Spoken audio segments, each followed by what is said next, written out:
As many of you know, Donald Trump became the first president to cross into the DMZ and meet with North Korean dictator Kim Jong-un. Now, I'm of the belief that he's in way over his head, and he's probably too stupid to conduct diplomacy effectively in a way that would yield some sort of deal similar to the Iran nuclear deal.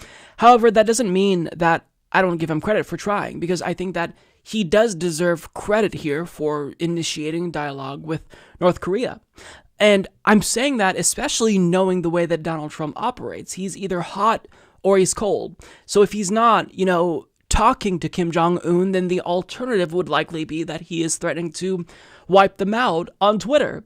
So if you're going to ask me which version of Donald Trump I'd prefer, I'm going to go for the Trump version that isn't threatening to nuke them on Twitter and is trying to talk to them. And look, let's all admit to ourselves, as lefties, we need to be confident enough to acknowledge that in the event Obama or Bernie Sanders did this, we would be applauding him. So I'm not going to be a hack. I'm not going to say, oh, well, because it's Donald Trump and I don't like Trump, this is bad. I'm not going to shit on it. Again, we can be objective and understand that he doesn't necessarily know what to do to construct a deal that's effective, or in any type of peace agreement. I don't think anything will be codified. And if it is, then great. I'll applaud him for that. But just the effort in and of itself, I think, is commendable because this is someone who's a belligerent man-child. So if he's trying to do peace, I'm okay with that. And I hope everyone else will get on the same page and be okay with that as well, because we're not hacks. We have objective standards as members of the left for what is good politically and bad politically. And diplomacy and peace is always going to be my preference. So let's not be hacks. But Fox News, they admitted that they're hacks. I don't know why they said this, but in a recent episode of The Five, they literally admitted that if there wasn't a Republican Party president that was doing this, and if it was someone else, they would be denouncing it. But because Donald Trump did it, they were celebrating it. I can't believe they admitted this, but take a look. Greg, but sometimes you need a symbolic moment for everybody to take notice. The other thing that President Trump was able to do is he got everyone to stop talking about the Democratic debate. Interesting. Right? Which maybe helps the Democrats. Yeah, of course they're going to attack him. That's what you would do. And let's be honest, if it were the adversary, an adversary from your party on the other side doing it we would do the same thing. How dare Obama meet with a dictator with no preconditions? Exactly. In 2007. So I want to just attack a couple of the criticisms. If you see diplomacy as a weakness, what does that leave you with? We know that there are tyrants and creeps in this world. You can hold two thoughts in your head, that there are rough customers in the world, and you got to talk to them. So you can keep those, and then your goal is to remove the psychological barriers or the threats that are perceived by the adversary who thinks that maybe you want to kill them. Trump has removed that. He's saying, look, we're not interested in blowing you up. You don't need to have these nuclear items. But I mean, casting diplomacy as a zero-sum game. We talk to him, therefore we lose something. Right? So what did we lose? Did we lose money? Did we lose land? Did we lose lives? No. Well, we lost our status in the world while we've elevated his status. If that's how you value these things, no wonder we've made no progress. What a fascinating admission. I can't believe they'd actually say that. It's not shocking. I don't think anyone will be surprised by this, but what they're essentially admitting is that we are the propaganda arm of the Republican Party.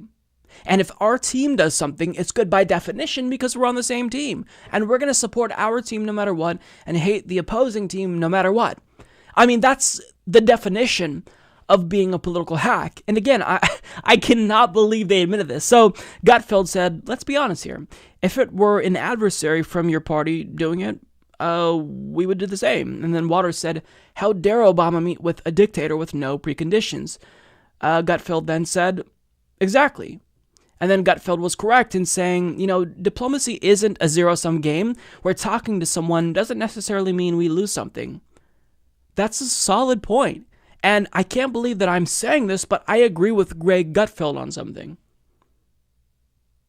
However, isn't it a little bit shocking that he would move away from that position in the event a President Bernie Sanders or Elizabeth Warren or Tulsi Gabbard was doing this? Isn't that a little bit shocking? I mean, why do people feel the need to be so tribalistic and adhere to team politics when the goal of politics is the formulation of policy. I don't care about politics for the drama. I care about politics for the policy, because crafting good public policy is the main goal of government. It's governance. That's the whole point. But they're admitting here, actually, I just want to root for my team because that's what I'm paid to do. How embarrassing. How fucking embarrassing. Wow. Now look, I'm not just going to shit on the, Fox News here, because many Democrats have been insufferably hacky here as well. So there were actually a number of Democrats that slammed Donald Trump for meeting with Kim Jong-un. They called it a photo op, which it is, but that doesn't really matter. Biden accused him of coddling dictators. Kamala Harris claimed that North Korea was a threat that should be taken seriously. Totally disagree. And even Bernie Sanders, who is, usually better on these issues and has previously given Donald Trump credit for initiating dialogue with North Korea, he claimed that this was a photo op.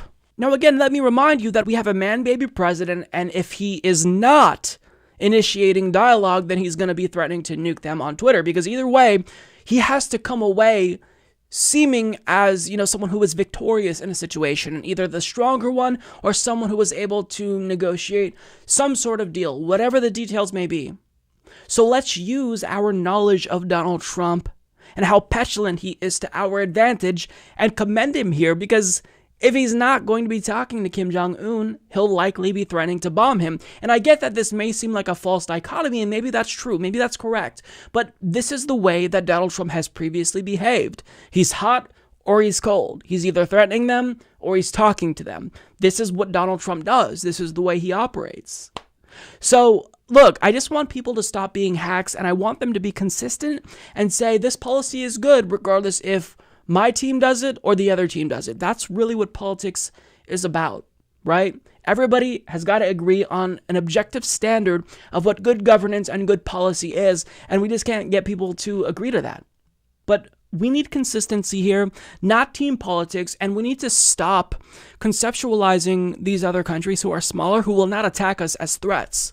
Because we're the threat to them. And the only way they're going to be a threat to us or one of our allies is if they think that an attack on them is imminent. That's it.